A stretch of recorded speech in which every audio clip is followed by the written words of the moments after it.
मेरठ के किला परीक्षितगढ़ से इस वक्त की बड़ी खबर। नगर पंचायत की लापरवाही ने एक गरीब परिवार की नींद उड़ा दी है।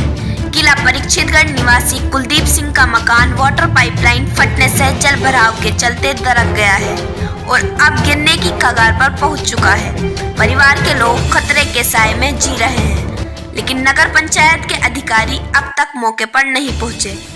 यह तस्वीरें हैं मेरठ के किला परीक्षितगढ़ की, जहां कुलदीप सिंह का मकान अब किसी हादसे का इंतजार करता दिख रहा है। 23 जनवरी की रात घर के पास से गुजर रही वाटर पाइपलाइन फट गई। पानी मकान के चारों ओर फैल गया, मकान की नींव में भर गया और देखते ही देखते दीवारों में गहरी दरारें पड़ गईं।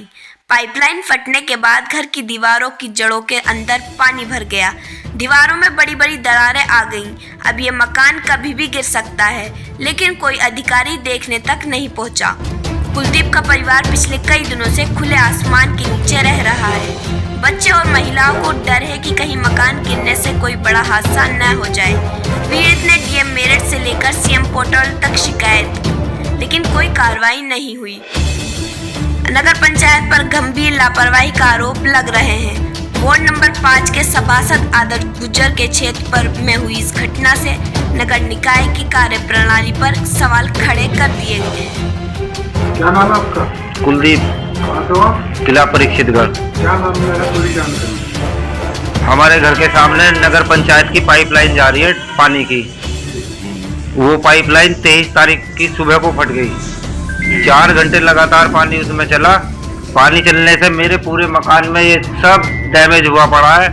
इन्होंने आश्वासन दिया कि हम सब इसे ठीक करवा देंगे तेरे मकान को। कितना आश्वासन दिया सही? ये नगर पंचायत में संदीप कुमार हैं, ईओ हैं। ईओ आए हुए नहीं थे, वे छुट्टी गए हुए थे कि 26 तारीख में ईओ साहब आ जाएंगे, जब हम करवा देंगे। ठीक है, वे पाइपलाइन अपनी जोड़ कर उस दिन चले गए। उसके बाद में ना तो कोई आ रहा, मैं वहाँ पर चक्कर काट रहा हूँ रोज जा जाकर। ये मकान कभी भी गिर जाए कोई पता नहीं है, छोटे बालक हैंगे। मैं अपने काम पे चला गया, उसके बाद में ये घटना घट गई, तो अब मेरा क्या होगा? जब ये बालक ही ना रहेंगे तो फिर मैं क्या करूँगा? है कोई आदमी, कोई तो अधिकारी होगा ऐसा जो आकर मुझे देख ले। मेरे पे ना इतने पैसे कि मैं इसे अपने दौरे से ठीक करा लूँ। मैं कहाँ से ठीक करा लूँगा? निकलने बढ़ने का रास्ता मेरे घर में, अंदर जाने का रास्ता मैं नहीं हुआ है। ये बच्चे स्कूल जाने हैं, सब 100 काम है बाहर के जो मैं नहीं करता, ये बालक करते हैं। बालक को कुछ हो गया तो इसको कोई जवाब देने वाला है? कोई भी जवाब नहीं देने वाला यहाँ पे। अच्छा, इसकी शिकायत आपने किसी और अधिकारी से भी करी थी? मैंने इसकी शिकायत 1076 पे भी करी है आज। मैंने इसकी शिकायत डीएम साहब के मत से भी करी है आज। डीएम साहब के मत से आश्वासन मिला है कि मैं ईओ साहब से कहूँगा वे इसकी जांच करें। अब जांच का मुझे ईओ साहब मिलते ही नहीं। ईओ साहब आएंगे, ईओ साहब आएंगे। ईओ साहब 23 तारीख से आज 28 तारीख होगी, आज तक नहीं आए।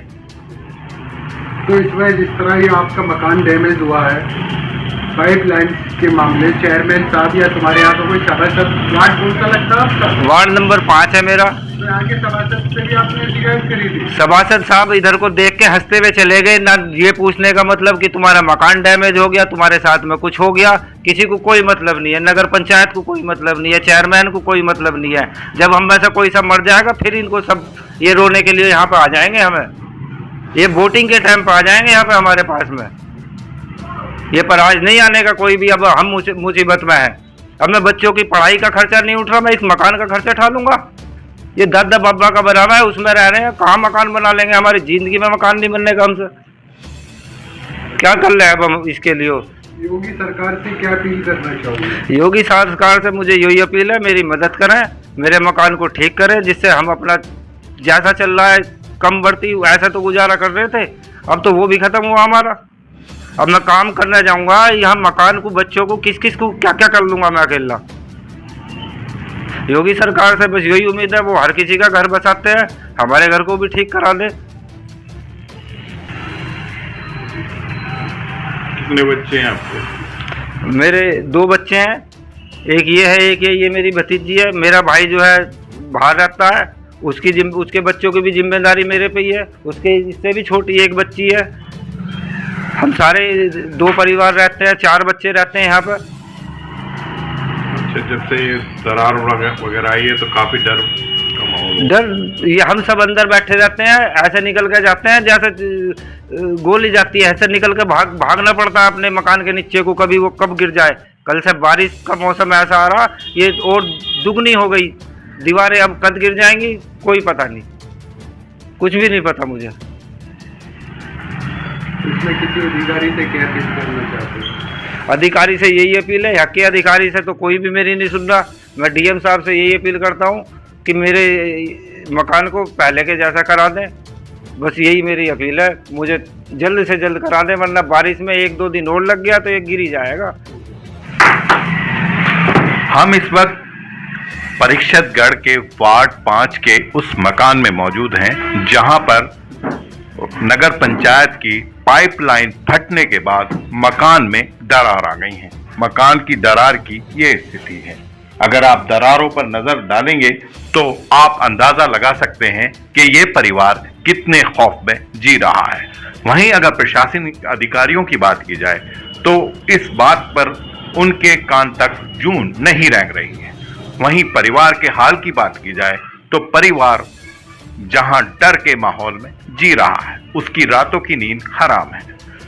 और वहीं बरसात का मौसम भी है, बारिश कब आ जाए, कब मकान ढह जाए, कुछ पता नहीं। अगर सरकार ने समय रहते इस मकान की खबर न ली तो ये एक बहुत बड़ी दुर्घटना हो सकती है। न्यूज़ के लिए मैं शाबिर हुसैन सैनी।